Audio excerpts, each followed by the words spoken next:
Hello. Today's episode is going to be super practical. I talk a lot about inner world and our inner states because at the end of the day, that is what truly brings us happiness, is cultivating happiness where it actually comes from, within.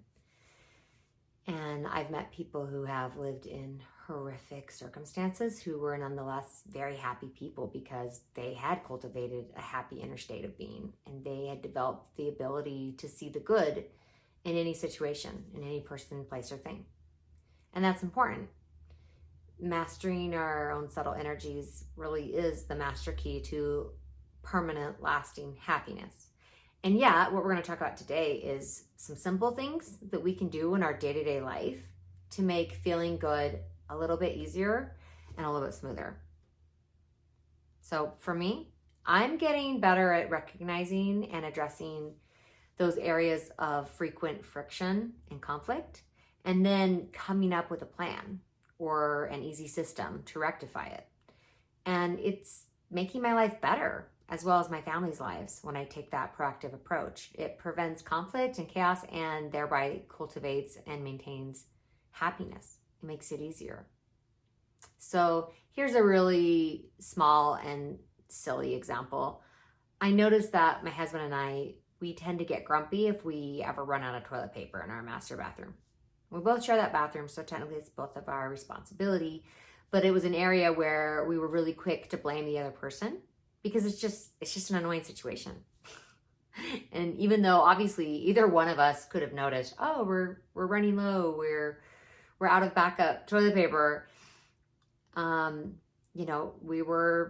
it's just one of those things that was just easy to get annoyed about. And I'm not here on earth to be right. I'm here to be happy. So at the end of the day, I don't really care whose fault it is. I care what actually works and solves it. I care about finding easy, sustainable solutions to my pain points. So I gave it a little thought and I decided I would just get this really cute, affordable little brass shelf and hang it above our toilet. And it holds 6 large rolls and it's really easy to see. It's just visible. And so I always notice when we're running low and it's easy to restock. We haven't had an incident since. Now, again, that's just one silly, relatively minor example, but what I'm challenging us all to do is just to pay a little more attention to these repetitive upsets, these frequent pain points that seem to come up again and again. Not so that we'll get worked up about them, but so we can look for creative solutions to actually prevent them.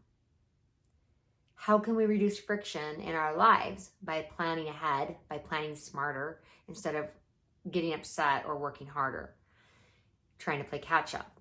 In what areas or situations do you frequently find yourself getting annoyed? Is there any kind of pattern there? Is there a healthy way to create a pattern interrupt? And if there is, try it out.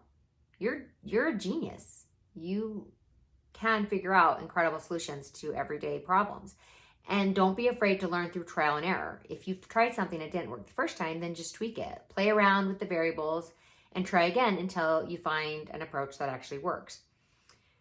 Handling it this way is the responsible approach. It's being responsive, responsible instead of reactive, which doesn't get you anywhere.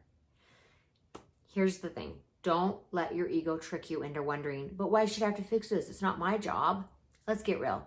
If something's bothering you, then it's already creating stress in your life. It's already draining your energy. So now the only worthwhile question is, do you want to keep wasting your energy on that mess? Or do you want to apply a little bit of energy and intelligence to creating a good preventative solution so that you don't keep wasting and draining your energy? Then you don't have to keep leaking your energy on this reoccurring problem that you could have fixed.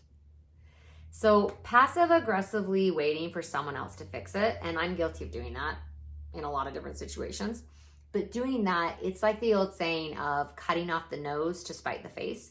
In the end, you're only hurting yourself by waiting around for someone else to figure it out. Obviously, if you're in a relationship where you feel like you're always doing more than your fair share and you're feeling burnt out from the relationship itself, that there isn't reciprocity, then there might be a bigger issue that needs to be addressed. Something like disrespect, abuse, or codependency issues that need to be looked at. And And we will talk about healthy communication to get needs met in tomorrow's episode.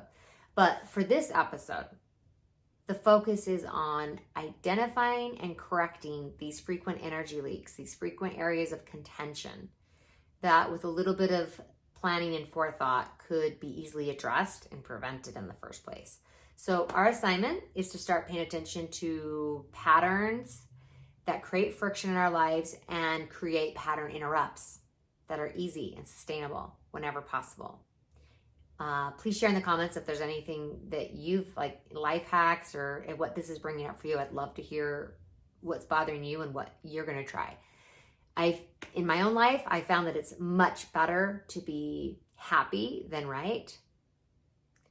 I don't want to judge anyone. I just want to live a good life and be happy. And that means taking responsibility for my life.